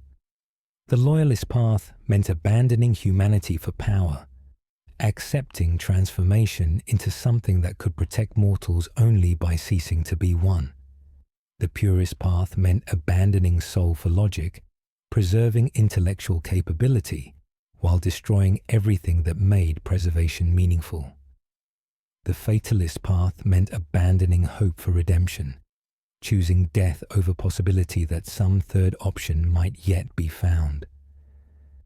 As arguments reached crescendo, the chamber's reality anchors began failing under accumulated psychic pressure. Dimensional barriers flickered like dying candles, while equations carved into crystal walls twisted into impossible geometries that hurt to perceive. Then, the storm heralds manifested physically within the council chamber itself. The entities emerged from spaces between thoughts, their forms defying perception as they existed simultaneously across multiple dimensional planes. They appeared as living storms wrapped in consciousness, geometric impossibilities that sang with voices like silk over razors, shadows cast by light that had never learned to shine. Their presence made crystal walls crack along invisible stress lines, while reality anchors wept mercury and harmonics, speaking of cosmic horror given form. Enough, they declared with unified voice that made the chamber's foundations scream. We have waited with infinite patience while you debate meaningless distinctions. The harvest cannot be delayed further. Choose transformation, choose mechanical existence, choose death, but choose now, or watch us devour every soul in this chamber as payment for your procrastination. Around the amphitheater, delegates gasped as psychic pressure mounted beyond endurance. Captain Theron's temporal mutations accelerated until he existed in 17 moments simultaneously. Zerion Kaney's mechanical system sparked as alien energy overloaded his networks. Myron Vex began aging backward through forgotten seasons, while memories unraveled like poorly woven cloth. Valtis felt cosmic destiny's weight settling on his shoulders like a mantle woven from collapsed stars. Outside, enemy fleets aligned for final assault, while dying suns painted void in nameless colors. The choice could no longer be delayed, and every option led away from the man who had once believed protecting others was worth any personal cost. The storm heralds pressed against reality's fabric with cosmic impatience, their forms writhing through dimensions as psychic pressure mounted beyond mortal endurance.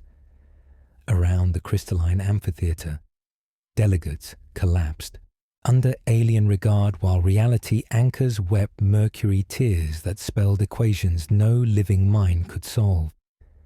The choice hung in air thick with possibility: transformation into a warp entity, mechanical preservation, or permanent death that might doom the galaxy to something worse. Valtis stood at destiny's fulcrum, feeling the weight of 5 millennia pressing against his consciousness like gravity given malicious intent. Outside crystal walls, 800 enemy vessels aligned for final assault, while dying suns painted the void in colors that made observers weep blood. The storm herald's hunger radiated through dimensional barriers, their whispers sharp with the certainty of creditors whose patience had finally been exhausted. Then understanding struck like lightning through storm clouds, illumination born from desperation and terrible clarity. "I choose none of your paths," he declared, his voice carrying harmonics that made the chamber's foundations sing with renewed purpose. "I will not submit to your hunger, flee into mechanical existence, or abandon my people through death. Instead, I choose to turn my immortal essence into a weapon." The storm heralds recoiled with surprise that tasted like iron mixed with honey, their forms fluctuating as they processed implications of his defiance. Around the amphitheater, reality anchors hummed with desperate equations as Valtis drew upon knowledge accumulated across millennia of resurrection and death. "Every death has torn wounds in space-time," he continued, power beginning to coalesce around his form like controlled lightning. "Every resurrection has created dimensional fractures spanning parallel realities. You have fed on these wounds, grown strong from bridges between worlds. Now I will use those same fractures to trap you in a collapsing pocket of space-time, turning the architecture of my damnation into the instrument of your binding." To his gathered followers, he issued commands with the authority of someone who had finally found a cause worth dying for. "Zarian, weave anchor lattices through the null equations. Theron, hold the perimeter and make faith louder than fear. Myron, keep the histories awake in case memory is all that survives. Voidwalker, be my compass through myself." The process began with violence that transcended physical description. Valtis reached through dimensional barriers with consciousness expanded across multiple planes of existence, grasping threads of possibility that connected his countless deaths to their resurrection echoes. Reality folded around him like origami made from space-time itself, creating geometric impossibilities that existed only because he willed them into being. Each touch sent agony cascading through his immortal form as he experienced every ending simultaneously. The claws that first tore his chest defending refugees, the demon blade that claimed him on Tertius, the psychic backlash that stopped his twin hearts during the Helix campaign. Pain became a language he spoke fluently. Death, a grammar for dissolution that he conjugated across probability matrices while maintaining enough coherence to guide the dimensional collapse. The storm heralds fought back with fury that made stars flicker, their alien consciousness pressing against his will while they sought to maintain bridges that sustained their cosmic feast. But Valtis had advantages they had not anticipated: intimate knowledge of fracture patterns, familiarity with every dimensional wound, and the desperate strength of someone who had finally chosen sacrifice over servitude. The battle expanded beyond physical limitations, fought simultaneously across multiple planes of existence where thought became weapon and will determined reality's fundamental laws. through probability cascades that existed only in peripheral vision, he grappled with entities whose forms were equations that solved for entropy, their hunger given geometric expression in dimensions where mathematics sang lullabies of dissolution. As dimensional barriers collapsed, alternate versions of himself emerged from parallel realities like a tide of possibility made flesh. The Valtis, who had never accepted their bargain, lent his strength willingly, his peaceful rest abandoned to help trap entities threatening all realities. Others opposed him, demon princes crowned in lightning, who served storm herald masters across alternate timelines. The machine Valtis offered perfect calculations, while the mortal version reached out with hands that radiated simple human courage.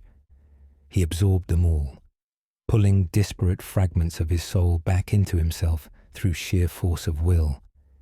Each reintegration was searing agony, sudden influx of memories and emotions he had long discarded.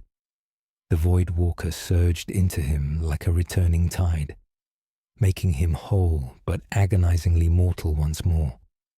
Around him, his followers held their positions with desperate faith. Theron's chaplains sang counter hymns, while their mutated throats harmonized with reality's screaming, teaching metal to pray like frightened sailors. Caney's lattice tightened, equations brightening like dawn seen through armored eyelids. Myron whispered dates as anchors, cataloguing miracles mid-collapse, while time folded backward through forgotten seasons. The convergence created feedback loops that made reality scream in frequencies beyond mortal perception. Dimensional fractures that had sustained the Storm Herald's feast for millennia became chains binding them to collapsing space-time, their alien consciousness trapped in geometric impossibilities that folded inward like flowers closing against winter. They raged against the binding with fury that would have destroyed solar systems. But the mathematics held, equations balanced by willing sacrifice and desperate love.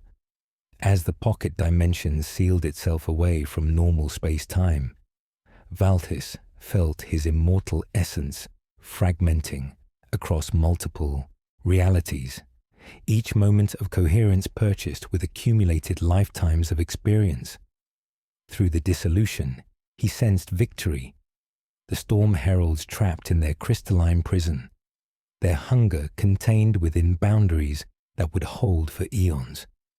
The last conclave watched in awed silence as their immortal lord achieved the impossible, turning cosmic catastrophe into salvation through sacrifice that transcended simple death.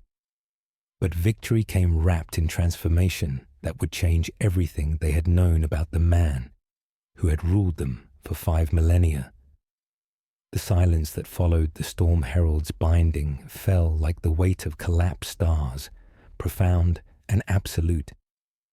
The crystalline amphitheater of the Grand Assembly ceased its mercury weeping, reality anchors settling into harmonics that spoke of cosmic wounds finally beginning to heal. Through transparent walls that had witnessed the impossible, the assembled faithful watched their immortal lord achieve what no mortal should have attempted, turning 5 millennia of accumulated resurrection wounds into chains strong enough to bind entities whose hunger had shaped galactic destiny. But victory demanded payment in currency measured by dissolution and rebirth, and the bill had finally come due. Valtis felt his immortal essence fragmenting across multiple dimensions as the dimensional collapse sent shockwaves through probability matrices that had sustained his existence since the Age of Strife. The process was not destruction, but unwinding. Layers of accumulated power peeling away like skin shed by something learning to be human again. Each fracture line carved through his consciousness like molten glass, separating aspects of himself that had been fused through millennia of death and resurrection. He died 17 times in the space between heartbeats, each ending more violent than the last, as reality anchors struggled to contain energies that existed beyond physical law. Death came first as memory, then as event. He drowned again in vacuum beside a refugee barge whose name he had forgotten, lungs filling with stars. The claws that first claimed him defending refugees reopened across his chest. Demon blades carved fresh wounds through organs that remembered mortality's frailty. Psychic backlash stopped his twin hearts in sequence, while alien poison flooded systems no longer enhanced by warp-touched essence. Each resurrection returned him diminished. Less power, fewer enhancements, more of the baseline humanity he had abandoned in exchange for immortal protection. The stormlight that had wreathed his form for 5 millennia guttered like candles in cosmic wind, leaving only flesh that bruised and bled without supernatural healing. His psychic abilities faded to whispers, then echoes, then memory of what it felt like to touch thunder without burning. With each return, power sloughed from him like ash, shaken from a ceremonial robe. Yet something else grew stronger. The weight of gravity in ways he hadn't felt since the age of strife. The solid certainty of floor beneath feet that had walked on lightning. The cool brush of air against skin that had once channeled storms. He felt hunger, cold, the ache in knees where old armor had pinched. He learned the exact weight of breathing, the mortal texture of regret, the cascade of transformation. Around the amphitheater, similar transformations cascaded through his followers as the dimensional collapse sealed warp rifts that had sustained their enhanced existence. The Stormborn legions felt their mutations reversing like time flowing backward through forgotten seasons. Captain Theron's additional arms faded into suggestion before disappearing entirely, his temporal flickering stabilizing into linear existence that felt claustrophobic after centuries of multidimensional awareness. Time stopped tugging at his edges. Now it merely flowed, ordinary and absolute. He looked older within an hour, as if decades had been waiting in the rafters for permission. Sergeant Kayla blinked and found the world flat with distance again. Her probability-seeing eyes became merely human, their storm-grey depths reflecting only the present moment rather than cascading futures. She wrote a report that described one battle in one place and cried over its simplicity. Across 17 sectors, enhanced warriors experienced the strange grief of losing abilities they had carried for lifetimes. Some wept as psychic gifts faded to baseline sensitivity, while others laughed with relief at escaping mutations that had isolated them from the mortals they protected. The legions remained, disciplined, experienced, utterly loyal. But they were human again, their extended lifespans reduced to normal spans measured in decades rather than centuries. Tech adept Zerion Kaney failed like an empire that finally admits winter.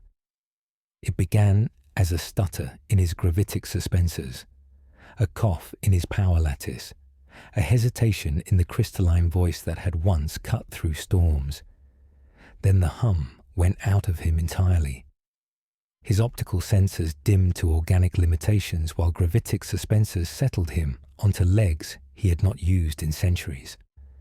Neural cables sparked once before falling silent, leaving him with thoughts that moved at merely human speed through a brain that remembered what it felt like to dream. "I optimized away my childhood," Kaney whispered, voice rough and human for the first time in millennia, "and never backed up my joy. I thought I was saving us." "You did," Valtis replied, kneeling beside his fallen friend, "because truth could be merciful. You always did. Now come back to yourself. We will need all the men we can find." The return of discarded humanity. The Void Walker approached through dimensional static, that made reality anchors hum protective prayers, their shadow form more substantial than ever before as the collapse drew scattered fragments toward their source. Their edges no longer frayed into suggestion, but solidified into recognizable features, unmistakably his own, cast in shadow and regret, but warming toward recognition. "You were my courage to end," they said gently, their voice carrying harmonics Valdis recognized as his own, filtered through layers of temporal displacement and psychic trauma. "I was your capacity to be kind when victory required cruelty. We are no longer useful apart." The merging was neither conquest nor erasure, but homecoming, like stepping into a room forgotten since childhood and finding your coat still drying by the fire. Memories flowed like water finding its level, not just of his own life, but of the Void Walker's independent existence, the quiet observation, the silent yearning for wholeness, the steadfast adherence to humanity he had discarded. Sensations returned that had never made a sound in all his grand battles.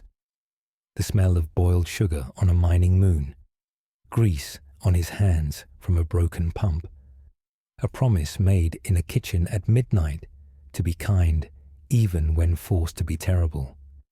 He saw the refugees he had defended not as distant memories, but with the raw, immediate empathy of the young man he had been. He felt the warmth of Lyrelay Voss's hand, not as historical fact, but as living touch that burned with the pain of her sacrifice. Shame arrived with them, and laughter, and the knowledge of when to sit down. He cried without spectacle, and no one applauded. When it ended, nothing supernatural announced the event. He was a man, whole and breakable, with a fragment's handprint fading from his palm like a benediction. Through crystal walls, the Helix Nebula's unnatural fire cooled by imperceptible degrees as dimensional barriers healed, the architecture of space-time no longer strained by resurrection wounds that had threatened universal collapse. Probability storms still roamed the far reaches, but their crowns had been cut. The howling faded to weather. The bruised sky changed its color, spires ceased flickering between matter and memory, and the air stopped tasting like iron filings. Enemy fleets that had massed for final assault hesitated as their sensors detected impossible energies dissipating into cosmic background radiation. The threat that had seemed insurmountable dissolved as demonic components unmade themselves. Xenos technologies unraveled, and rebellious human crews found sudden, merciful peace. The Dominion had survived its transformation, but everything had changed. Immortal Emperor become mortal leader. Enhanced legions returned to human soldiers. Empire built on supernatural power, learning to thrive through simple courage. Freedom had a price that refused to fit on banners. It cost the Dominion its invincibility, its miracles, its easy answers. It cost a god his thunder and returned to a man his heartbeat. Valthis walked the lower districts without escort, his single heart beating with mortal rhythm. He could not hear distant storms anymore, but he learned the language of worn steps and recalled, with shamed gratitude, how to knock. People saw him and did not kneel. A child offered him a sugared rind and asked if the war was finished. He said, "Not yet," and was believed anyway. Night came softer than prophecy. He returned to the observatory that had once sung with his reflection, finding glass cracked and stars imperfect, silence unafraid. He put his hand upon the railing and felt its chill, and did not set it on fire. He watched the wounded suns work at living, and let himself want a future he would not survive to see.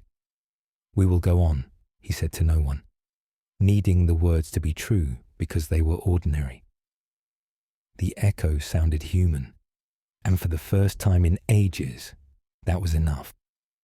The years that followed moved with the steady rhythm of mortality rediscovered, each season carrying weight that immortal existence had never known. The astral dominion survived its transformation, but emerged fundamentally changed, like a constellation learning new patterns after its brightest star chose to dim. Where crystal spires had once sung with captive storms, scaffolds rose and patient hands repaired what could be saved, letting the rest fall with dignity earned through service. Valtis aged rapidly, 5 millennia of accumulated temporal stress compressing into decades that carved lines around eyes that had once burned with stormlight. His hair silvered like frost on crystal.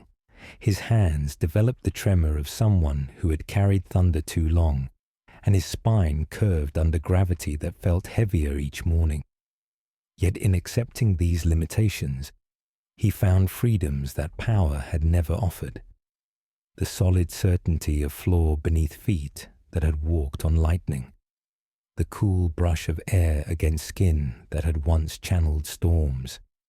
The former stormborn legions became the Dominion's new leadership, their shared experience of losing enhanced abilities, creating bonds that transcended traditional hierarchy. Captain Theron, no longer flickering between temporal states, discovered unexpected gifts in linear existence. His tactical brilliance remained sharp, but now it carried the patience of someone who could no longer see multiple futures simultaneously. He established councils that met in circles rather than ranks, teaching strategy wrapped in humility to officers who would never channel lightning again. Sergeant Kayla found her storm-grey eyes reflecting only present moments, but those moments carried depths she had never noticed during her probability-seeing years. She became an ambassador of reconciliation, traveling between worlds with empathy enhanced rather than diminished by her return to baseline humanity. "I can see one battle at a time now," she told her students, "and I treasure its beautiful simplicity." Tech adept Zerian Kaney experienced perhaps the most profound transformation. Freed from mechanical augmentations that had sustained him for millennia, he confronted mortality with the wonder of someone rediscovering childhood. His hands shook as they relearned organic sensation. His voice cracked with emotions that had been optimized away centuries ago, and his dreams returned carrying colors he had forgotten machines could not process. "I spent so long becoming perfect that I forgot how to be good," he confessed during evening walks through Astral Prime's lower districts, supported by a walking stick carved from crystal that sang softly in harmonics too gentle to hurt. He learned to sculpt with fingers that fumbled beautifully, found wonder in snowflakes and blooming flowers, remembered his mother's face, and understood why she had cried when he first replaced his eyes with optical sensors. He died peacefully in his sleep, a faint smile on his lips, holding a small clay bird whose imperfections made it precious. Together, they redesigned the Dominion's governance, transforming empire into confederation bound by shared values rather than immortal authority. 17 sectors became autonomous regions linked by trade agreements and mutual defense pacts that celebrated diversity over uniformity. The Crystal Throne was dismantled, its fragments distributed as symbols of shared responsibility rather than centralized power. Valtis spent his remaining years traveling between worlds, helping populations adapt to existence without warp-enhanced protection. He walked through markets where merchants sold goods transported by conventional means, visited schools where children learned history that included their former emperor's mistakes alongside his victories, attended festivals celebrating the ordinary courage of people who chose to build rather than conquer. The dying star of Astral Prime began to stabilize as dimensional wounds healed, its sickly violet radiance gradually warming toward golden light that had once illuminated humanity's greatest experiment beyond terror. Scientists could not explain the stellar recovery, but poets understood that some healings transcended physics. The star's renewed health became a beacon of hope, rather than a monument to ambition. As his final years approached, Valtis chose to remain mortal, rather than seek life extension. "I have been many things," he told those who urged him to fight mortality's advance. "God, tyrant, savior, destroyer. Now I want to be human, completely and without reservation." When death finally came, it arrived gently, not as violent dissolution, but as peaceful rest earned through service freely given. He died surrounded by friends who had chosen to remain mortal rather than seek power, their faces reflecting love of people who had known him as both immortal emperor and fallible man. Theron held his left hand, while Kayla held his right, and the stabilized star cast warm light through crystal windows that no longer wept.